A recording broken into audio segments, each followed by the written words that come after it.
Today there are important updates from the Pokrovsk direction. Here, Russian sabotage units slipped through a gap in Ukrainian defenses on the outskirts of Pokrovsk, taking control of buildings and launching ambushes on Ukrainian units passing by. However, Ukrainian rapid reaction forces responded immediately, clearing the infiltrators before Russia could exploit the breach.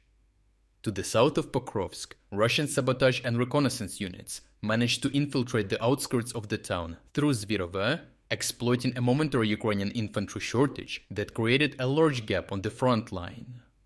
Leveraging local terrain such as the Terrikon area, these infiltrators staged ambushes, targeting passing Ukrainian patrol vehicles, and dug themselves in several houses throughout Pokrovsk.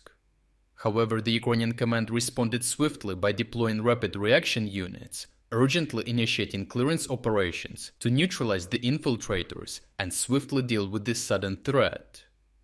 Nevertheless, small enemy groups continued their attempts at infiltration, primarily at night, aiming to secure positions within the town perimeter until reinforcements arrived. To counteract these persistent threats, Ukrainian forces have intensified drone surveillance over key infiltration routes, with the 47th Separate Assault Brigade releasing footage showing drone strikes successfully neutralizing enemy infantry near Zvirove. Following this infiltration, the Russians appeared briefly poised for a direct assault on Pokrovsk, yet their reaction was curiously delayed. They were not ready to exploit the sudden break in the lines, causing them to miss the brief window of Ukrainian vulnerability. By the time Russian forces assembled for an organized push, Ukrainians had reorganized the defense, and they had to start from scratch with preliminary probing attacks. One such attempt involved an infantry assault group mounted on motorcycles departing from Shevchenko, but Ukrainian FPV drone operators swiftly detected and eliminated them before they could even leave their staging area. Undeterred, Russian commanders attempted a mechanized assault, the first in months for this area, again originating near Shevchenko, employing 3 armored vehicles.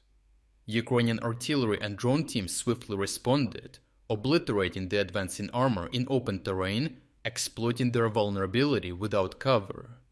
The Russians were also desperate enough to move up a TOS-1 thermobaric artillery piece near the front line, an immensely powerful artillery system but suffering from a short range of under 4 kilometers, allowing Ukrainians to easily destroy such a powerful Russian asset.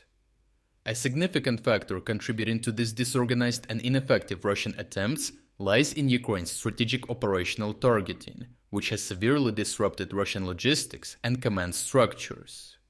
Ukrainian HIMARS missile strikes systematically target troop concentrations in and around Donetsk city, effectively thinning out Russian frontline manpower long before troops even deploy forward. Such attacks drastically reduce Russian operational readiness and create logistical nightmares, leaving commanders scrambling to find soldiers for assaults. Further deepening Russian disarray, Ukrainian forces recently executed a devastating follow-up precision strike on the headquarters of Russia's 8th Guards Combined Arms Army in Donetsk. As you remember from a previous report, the first successful strike took out the only Russian commander who made any real gains for Russia in the past year. Now the second strike effectively decapitated the Russian local command by killing the newly appointed commander along with more than 10 other high-ranking officers, including his potential successor. Ukrainian military officials confirmed these strikes aimed to cripple Russian command and control capabilities, with the new Russian commander being at the head of Russia's most important offensive, who hasn't planned it and might not be qualified to lead 100,000 soldiers in a multi-directional offensive spanning from Velika Novosilka to Pokrovsk. The latest Ukrainian attack also targeted the command post of Russia's 20th Motorized Rifle Division, causing additional damage to the Russian command structures. Overall, Russian forces did manage to identify a weak spot on Pokrovsk's southwestern perimeter, briefly infiltrating it with sabotage units. However, rapid Ukrainian reactions combined with continuous drone coverage effectively neutralized these threats before Russia could capitalize on any gains. Although initial direct assault attempts were swiftly repelled, the battle for Pokrovsk has decisively begun and will likely intensify significantly. Recognizing the massive Russian buildup in the region, over 100,000 troops strong, Ukrainian commanders have proactively targeted troop concentrations and command structures.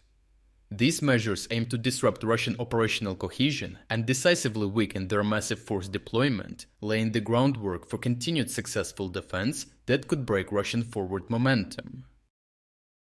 If you are against the invasion of Ukraine and you want to support the work that I am doing, consider subscribing to our own independent news website.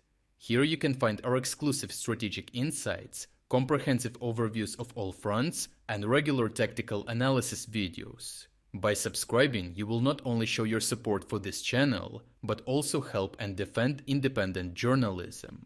The link to our website is in the description. Thank you for watching this report, and I appreciate everyone who stepped up to join us.